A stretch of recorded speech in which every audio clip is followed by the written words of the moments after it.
Election అప్డేట్స్ను అందరికంటే ముందుగానే తెలుసుకోవాలంటే ఈరోజే ఆర్టీవీ లైవ్ యాప్ని మీ మొబైల్లో డౌన్లోడ్ చేసుకోండి. మొన్న శనివారం రోజున చిన్నపాటి వర్షం ఈదురుగాల్పులు రావడం జరిగింది. అప్పటికే మేము తగిన మా మున్సిపల్ కమిషనర్ మేడం గారికి విన్నవించుకున్నాం. ఏమనంటే గత 1 ఇయర్ 2 సంవత్సరాల నుంచి ఏ కమిషనర్ వచ్చినా కూడా మేము విజ్ఞప్తి చేస్తూ ఉన్నాం. ఈ కోనకర్ప చెట్లను తొందరగా తొలగించాలి. మరి ముఖ్యంగా ఏదైతే సంబంధించినటువంటి హరితహారం సంబంధించిన అధికారి కరెంటు వైర్ల కింద చెట్లు పెట్టి తగిన కరెంటు డిపార్ట్మెంట్ ఏఈని అడిగితే అయ్యా మేము చెట్లు తొలగించము, మాకు ల్యాడర్ ఇవ్వట్లేదు, మాకు దేనికి సహకరించట్లేదు, మేము చెట్లు తొలగిస్తే మాపై ఫైన్లు వేస్తున్నారు, మేము ఎట్లా ఏమంటారు మీ మున్సిపల్ కౌన్సిలర్ మీరు చెప్పండి అని అంటే మేము వాళ్ళకి ఒకటే మాట అడిగాం. మేము కరెంట్ డిపార్ట్మెంట్ వాళ్ళు అడగాలన్నా మున్సిపల్ అధికారిని అడగాలని అడిగాం. వాళ్ళు ఏమంటారంటే మున్సిపల్ అధికారి వాళ్ళు మాకు ఫైన్లు వేసారు, ఇప్పటికే ఏఈ తిరుపతి పైన ఎన్నోసార్లు ఫైన్లు వేయడం జరిగింది దానికి సంబంధించిన అధికారి గారు.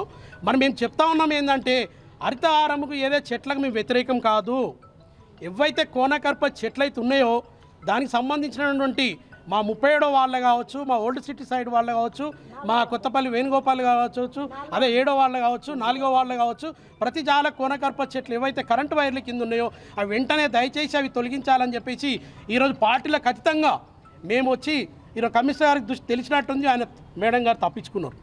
ఇలా మేనేజర్ గారు వచ్చారు, మేనేజర్ గారికి రిప్రజెంటేషన్ ఇస్తూ ఉన్నాం. మీరు ప్రతిగా కూడా మేనేజర్ కూడా ఇక్కడ చెప్పాలి. దానికి సంబంధించినటువంటి ఏవైతే ఆ కోనకర్ప చెట్లు ఉన్నాయో అదేవి కోనకర్ప చెట్లున్న దయచేసి చూడండి. ఇది 1 ఇయర్ కింద పెట్టాను నేను కమిషనర్ గారికి. దానికి సంబంధించిన వైర్లు ఏమవుతున్నాయో దాని వేర్లు లోపలి పోయి వాటర్ పైప్ లైన్ మొత్తం ఖరాబ్ అయిపోయి వాటర్ నీళ్ళు రావట్లేదు. ఏదైతే పెట్టినటువంటి అండర్ గ్రౌండ్ డ్రైనేజ్ ఉందో అండర్ గ్రౌండ్ డ్రైనేజ్లో కూడా ఈ యొక్క వేర్లు అందులోకి వెళ్ళి అండర్ గ్రౌండ్ డ్రైనేజ్ కూడా ఆగిపోవడం జరుగుతుంది. ఈ ముసలి ఎవరైతే వృద్ధులు ఉన్నారో ఆస్తమా సమస్యలు ఈ కోనకర్పస్ కాక దయచేసి నేను చెప్తాను, పండ్ల చెట్లు పెట్టండి, ఒక కానుగ చెట్టు పెట్టండి, ఒక వేప చెట్టు పెట్టండి, మేము దాన్ని సహకరిస్తాం. ఇంతకుముందు సహకరించలేదు హరితహారంలో, మేము అందరం కూడా సహకరించినాం. అందరం అనుకుంటే ఒక అధికారులు అనుకుంటా కాలే, తగిన మున్సిపల్ కౌన్సిల్ అందరం అనుకుంటే కూడానే ఈ యొక్క చెట్లు పెట్టడం హరితహారం సక్సెస్ అయింది. ఇప్పుడు ఈ కోనకర్ప చెట్లు బ్యాన్ చేసినామని చెప్పి ప్రభుత్వాలు చెప్తా ఉన్నాయి. మరి ఇక్కడ సిద్దిపేటలో మరి ఈ హరితహారం సంబంధించిన అధికారి మొండిగా వేకరించుకుంటూ ఈ చెట్లను తొలగియము, ఏం చేస్తారో చేసుకోపో అనేసి ప్రజలకు తప్పుదో పట్టిస్తూ ఉన్నాడు.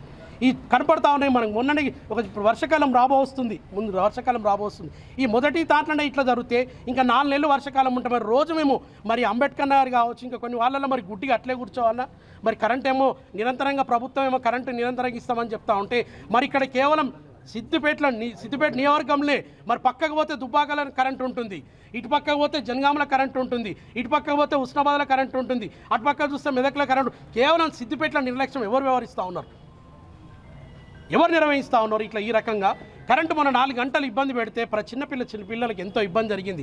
దయచేసి చెప్తా ఉన్నాను, ఇప్పటికైనా అధికారులు మేలుకొని వెంటనే ఈ కోనకర్ప చెట్లు ఏవైతే వైర్ల కింద ఉన్నాయో కోనకర్పస్ కాక ఇంకా వేరే చెట్లు వెంటనే ఈ కరెంటు వైర్ల కింద తొలగించి మాకు వెంటనే ఈ యొక్క సహకరించాలని చెప్పి, లేకుంటే మేము ఇక్కడే ఈ మున్సిపల్ ఆఫీస్ ముందటనే మేము నిరాహార దీక్ష చేస్తామని చెప్పి సభాముఖంగా అందరు కౌన్సిలర్ పక్షాన మేమందరం తెలియజేస్తా ఉన్నాం.